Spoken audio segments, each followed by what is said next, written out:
ભરૂચમાં ભારે વરસાદના કારણે ખેતીના પાકને મોટા પ્રમાણમાં નુકસાન થયું છે। લોકોના ઘર વખરીને પણ નુકસાન થતાની સાથે જ ડેડિયાપાડાના આમ આદમી પાર્ટીના ધારાસભ્ય ચૈતર વસાવા અને ભરૂચ લોકસભાના સાંસદ મનસુખ વસાવા ઓન ફિલ્ડ જોવા મળી રહ્યા છે। તેઓ લોકોને વહેલામાં વહેલા તકે સહાય સરકાર તરફથી ચૂકવવામાં આવે, સર્વે કરવામાં આવે તે પ્રકારની માંગ કરવામાં આવી છે। અને ફરી એકવાર મનસુખ વસાવાએ અધિકારીઓને તતડાવ્યા છે કે તમે સ્થળ ઉપર કામગીરી કરો, એસી ચેમ્બરમાં બેઠા ના રહો તે પ્રકારની વાત તેમના દ્વારા કરવામાં આવી છે। ત્યારે શું કહી રહ્યા છે બંને નેતાઓ, વાત કરીશું આ વિડીયોમાં।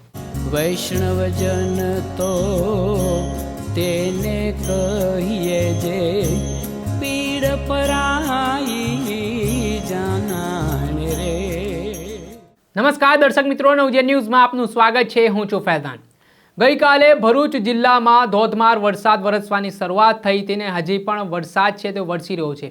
તેના કારણે ખેડૂતોને ફરી એકવાર રાતે રડવાનો વારો આવ્યો હોય તે પ્રકારની સ્થિતિ જોવા મળી છે। કેમ કે ભારે વરસાદ અને વાવાઝોડાના કારણે જે કેળના પાકની ખેતી થાય છે તે પાકોને મોટા પ્રમાણમાં નુકસાન થયું છે। એટલું જ નહીં, જે ગ્રામ્ય વિસ્તારો છે, જે નીચાણવાળા વિસ્તારો છે, ત્યાં ફરી એકવાર પાણી ભરાવાની સમસ્યા યથાવત જોવા મળી છે ને તેને લઈને લોકોના ઘરવખરીના સામાનને પણ મોટા પ્રમાણમાં નુકસાન પહોંચ્યું છે। અને આ ઘટનાને લઈને આમ આદમી પાર્ટીના ડેડિયાપાડાના ધારાસભ્ય ચૈતર વસાવા છે તે વાલિયા તાલુકાની મુલાકાતે પહોંચ્યા હતા, જ્યાં તેમણે ડહેલી ગામની મુલાકાત લીધી હતી અને ગ્રામજનોને તેમણે ખાસ સૂચનો કર્યા હતા, જેમાં લોકોને હાલ જે વરસાદી માહોલ છે, આગામી દિવસોમાં જે અતિ ભારે વરસાદની આગાહી કરવામાં આવી છે, ત્યારે કઈ કઈ બાબતો ધ્યાનમાં રાખવી છે, કઈ કઈ સાવચેતીના પગલાઓ લેવા છે।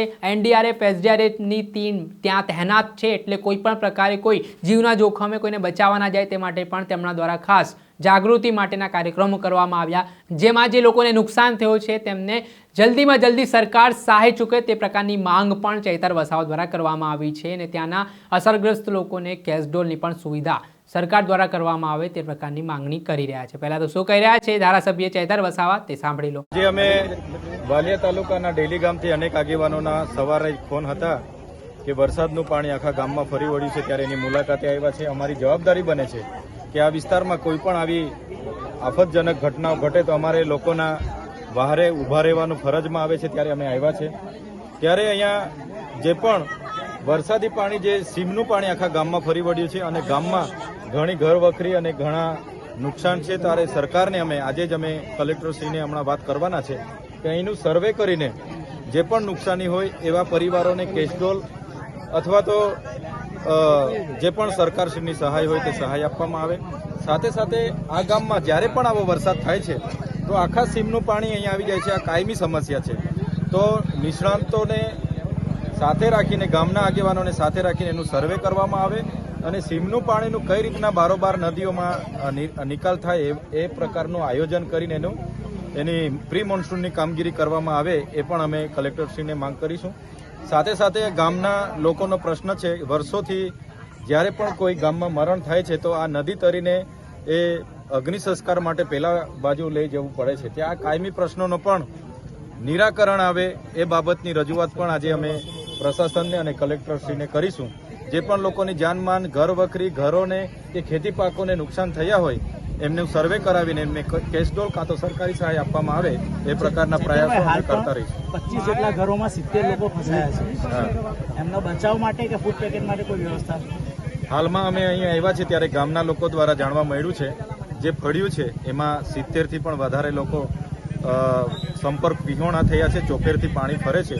ત્યારે અમે અહીંયા જ ઊભા રહીએ છીએ। ગામના વડીલોની સાથે હમણાં ચર્ચા થઈ છે, પ્રાથમિક તબક્કે કેટલા લોકોનું જમવાનું બનાવવાનું છે। જમવાનું બનાવવામાં કોઈ વાંધો નથી, પણ એ લોકોને પહોંચાડવા કોણ જશે એ પણ એક પ્રશ્ન ઉપસ્થિત છે, કેમ કે એનડીઆરએફ એસડીઆરએફની ટીમ હજુ અહીંયા પહોંચી નથી। ત્યારે અમે ટીડીઓ અને કલેક્ટર સાહેબ સાથે હમણાં વાત કરવાના છે। એ ટીમ જેવી આવશે તો એમની ભોજનની વ્યવસ્થા પણ કરીશું અને આવનારા સમયમાં કાયમી એનો કોઈ નિકાલ આવે એ પ્રકારનું વહીવટી તંત્ર કામ કરે એ પ્રકારનું પણ એમને અમે ધ્યાન દોરીશું। હતા આમ આદમી પાર્ટીના ડેડિયાપાડાના ધારાસભ્ય ચૈતર વસાવા, જે તેમણે ગામની મુલાકાત લીધી હતી। આ મુલાકાત લીધા બાદ તેમણે કેટલીક બાબતોને લઈને જે ત્યાંના અધિકારીઓ છે, ડિઝાસ્ટર મેનેજમેન્ટના અધિકારીઓને પણ નંબરો છે તે ગામના લોકોને આપ્યા હતા અને ખાસ જે તકેદારી છે તે વરસાદના સમયે રાખવાની છે તેને લઈને તેમણે વાત કરી હતી। ત્યારબાદ આવી રીતે ભરૂચ લોકસભાના સાંસદ મનસુખ વસાવા પણ આજે ઓન ફિલ્ડ જોવા મળ્યા હતા। તેઓ ઝઘડિયા તાલુકાની મુલાકાતે હતા અને જ્યાં કેળના પાકને મોટા પ્રમાણમાં નુકસાન થયું છે તેને લઈને તેમણે અધિકારીઓ જે ફરજ ઉપર સર્વે માટે હાજર ન હતા તેમને જાહેરમાં તતડાવી નાખ્યા હતા. તેમજ જે લોકોને નુકસાન થયું છે, જે ખેડૂતોને હાલ નુકસાનીનો સામનો કરવો પડી રહ્યો છે, તેમને તાત્કાલિક ધોરણે સર્વે કરવામાં આવે તે પ્રકારે તેમણે ઉધડો લીધો હતો. પહેલાં તો મનસુખ વસાવા તે ઘટના સ્થળે પહોંચ્યા, તેમણે સમગ્ર ઘટનાનું નિરીક્ષણ કર્યું. ત્યારબાદ પત્રકારો સાથે વાતચીત કરતા શું વાત કહી અને શું તેમણે નિવેદન આપ્યું તે સાંભળેલું. આ વર્ષે સમગ્ર ગુજરાતમાં ખૂબ અતિ ભારેથી ભારે વરસાદ પડવાના કારણે રોડ રસ્તાથી માંડીને બધું જ તૂટ્યું છે. ક્યાંક ક્યાંક પૂરના કારણે લોકોના ઘરોમાં સોસાયટીમાં પાણી આવી ગયા છે અને સાથે સાથે તેટલું જ ખેડૂતોને પણ આખા ગુજરાતભરની અંદર નુકસાન થયું છે. ભરૂચ જિલ્લામાં પણ આ ઝઘડિયા તાલુકાના ઇન્દોર વિસ્તાર, પાણેથા વિસ્તાર અને ગોવાલી વિસ્તાર જે નર્મદા કાંઠે આવ્યો છે, ગોવાલી વિસ્તારમાં તો આખા 4 થી 5 ગામોમાં ખેતરોમાં પાણી ફરી વળ્યા છે અને કેટલાક રેલવે ટ્રેકની આસપાસ, બુલેટ ટ્રેન કે પછી એક્સપ્રેસ વેની આસપાસ પણ પાણી ભરાઈ જવાના કારણે ખેડૂતોનો માલ પાણીમાં આજે છે. આજે ઇન્દોર પાણેથા ગામની મુલાકાતે છે. અહીંયા અઠવાડિયાથી ખેડૂતોના જે ત્રીજો કે ચોથો ક્રોપ કે બીજો ને ત્રીજો ક્રોપ કે એમાં જે કેળો 15-20 દિવસ મહિનાની અંદર કપાવાની હોય એ ભારે વજનના કારણે એક એવી પવનના ભારે વરસાદના કારણે પડી ગઈ છે. તો આજે એની મુલાકાત માટે આવ્યા છે.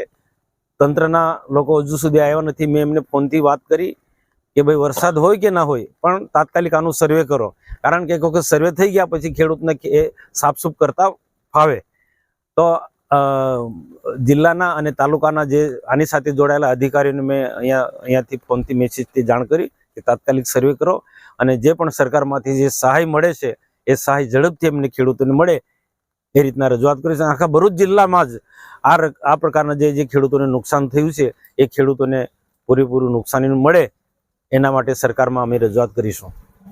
આ હતા ભરૂચ લોકસભાના સાંસદ મનસુખ વસાવા. તેમના દ્વારા જે પત્રકારો સાથે વાતચીત કરતા નિવેદન આપ્યું છે, સાથે જે ખેડૂતોને કેળના પાકને નુકસાન થયું છે તે બાબતે તેમણે અધિકારીઓને પણ તતડાવ્યા છે અને જલ્દી સ્થળ પર આવીને નિરીક્ષણ કરવામાં આવે તે પ્રકારની વાત પણ તેમના દ્વારા કરવામાં આવી છે. ને હાલ તેઓ અલગ અલગ ગામડાઓની મુલાકાત લઈ રહ્યા છે. લોકોને પણ જાગૃત અને સાવચેત રહેવા માટે અપીલ કરવામાં આવી રહી છે અને જે જગ્યાએ હાલ લોકોને હાલાકી પડી રહી છે, પાણી ભરાવાની સમસ્યા હોય તે વિસ્તારોમાંથી લોકોને સ્થળાંતર પણ ભરૂચનું તંત્ર કરી રહ્યું છે. દર્શક મિત્રો, અત્યાર સુધીમાં બસ આટલું. આવા નવા વિડીયો સાથે આપણે માહિતગાર કરતા રહીશું. એટલે નવજીવન ન્યૂઝની ચેનલને આપ લાઇક કરી લો, સબસ્ક્રાઇબ કરી લો અને શેર કરવાનું ભૂલતા નહીં.